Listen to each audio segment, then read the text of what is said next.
Oklahoma is the land of second chances. Who were the people that made it so? We'll dig for the golden threads they've woven through Oklahoma history. The Red River Institute is proud to present Oklahoma Gold. I'm Gwen Falconer-Lippert, along with award-winning author and Southern Nazarene University historian John J. Dwyer.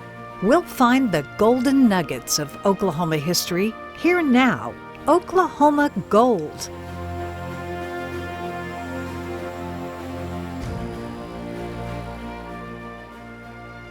She was Oklahoma's first and America's second. Oklahoma Angel? Saint Kate? John J. Dwyer, continue with your story. Well, Kate Barnard, as we talked about last week, maybe America's or Oklahoma's smallest person of leadership and inspiration, Kate Barnard, who died about 90 years ago now, all of 5 feet and 90 pounds, but giant of stature, and the great shadow she's left for us in our history. Her father, John, rode in 2 Oklahoma land runs. He was a first-generation Irish immigrant, brought Kate to Oklahoma with him, and she developed a passion, what she felt was a mandate from God through her devout Catholic faith to help the people that were in need, the people who were overlooked and marginalized. And that led her, and we talked about this last week, which folks that didn't hear that can access it on the podcast on our johnjdwyer.com website. But that it carried her to election as Oklahoma, as you said, first statewide elected female and the second anywhere in America in 1907, the first election of Oklahoma statehood as Commissioner of Charities and Corrections, an office that was basically established to give her some office where she could lead. She got more votes for that office than the governor himself. That's my favorite part. She got more votes, and women could not vote. Yeah, 100% of those votes were male. Now, hopefully there were maybe a few women that kind of need them in the kneecap. We are not going there. Yeah, we won't go there. But so what'd she do when she got that office, Gwen? Well, how about, check this resume out. Child labor reform, and we're talking about taking children out of the coal mines where they weren't supposed to be and helping them get in school. How about, well, it was called compulsory school attendance, but maybe another way to look at it is how about the opportunity to go to school? In fact, the first year that she was in office, 85,000 children got the opportunity to go to school that never had before in Oklahoma. Those were just the ones they counted. Well, and let's put that in perspective, because people had children to work on the farm, to work in the coal mine, to work.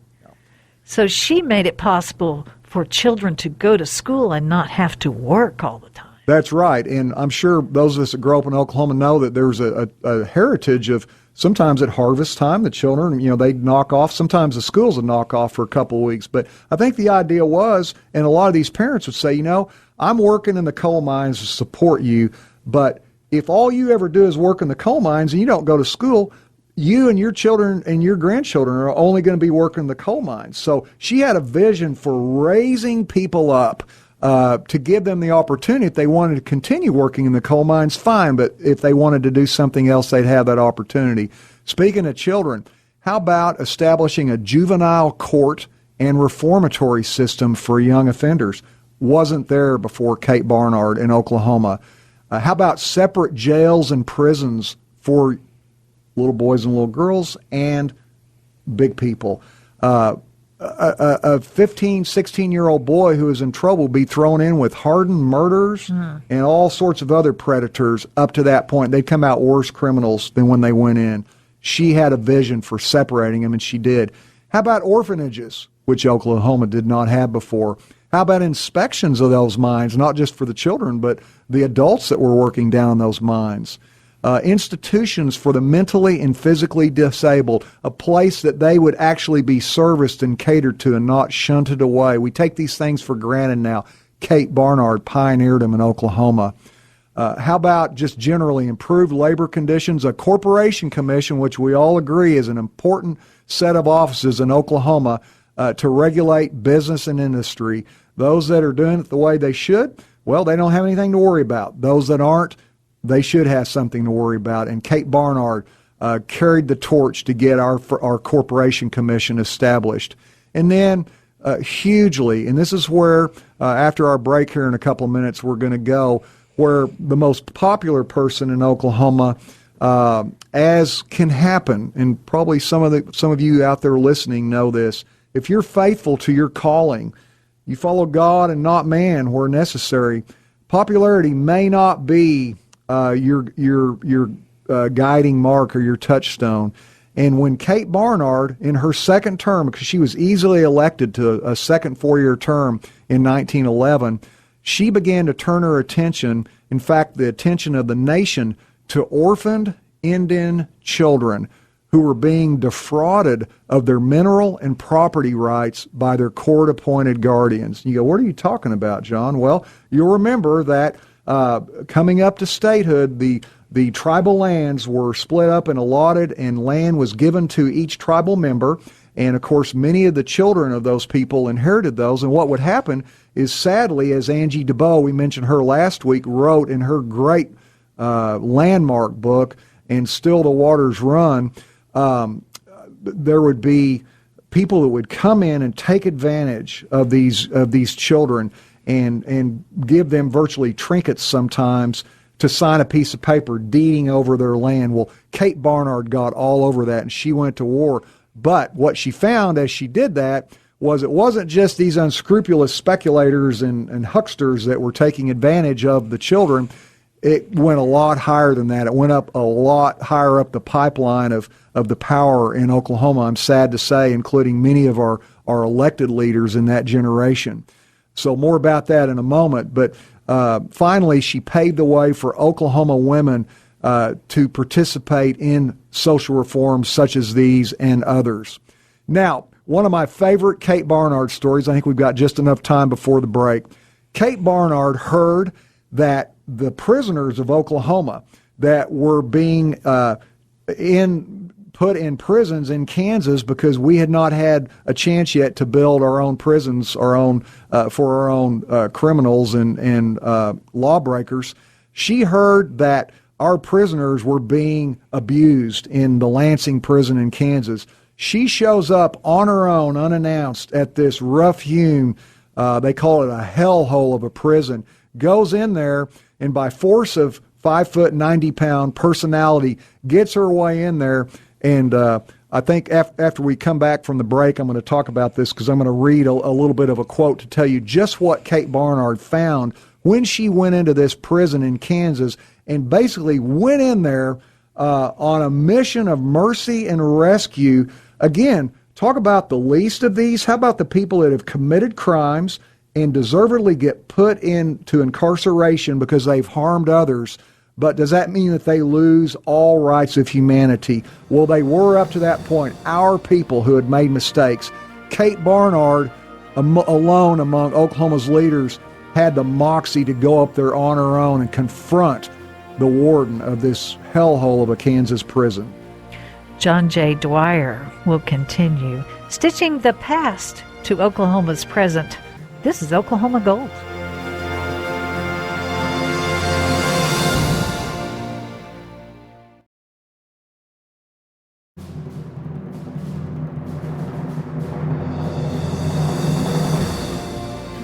Some call her Saint Kate. Some call her Oklahoma's angel. I call her the first woman to be elected in Oklahoma, the second in America. We're talking about John J. Dwyer's personal hero on Oklahoma Gold. Well, Gwen, we talked before the break about how Kate Barnard, all 5', 90 pounds of her, went up into one of the roughest prisons in the West, Lansing, Kansas, and confronted the warden and demanded to see the prisoners of Oklahoma that we were having to house in Kansas prisons up to that point because of the newness of the state and our financial difficulties. And here's what she found, and these are her own words, okay, Kate Barnard. I found one a small 17-year-old boy from Oklahoma locked up in a black dungeon, shackled to a sprocket in the wall. Why? Because he was unable to extract from the inky depths of the coal mine 3 cars of coal in one day himself. He told me with tears in his eyes that he could not get out anymore, that the coal was so hard and that he had never dug any coal before, and he didn't even know how to dig it. That was the dungeon. Well, how about the water hole?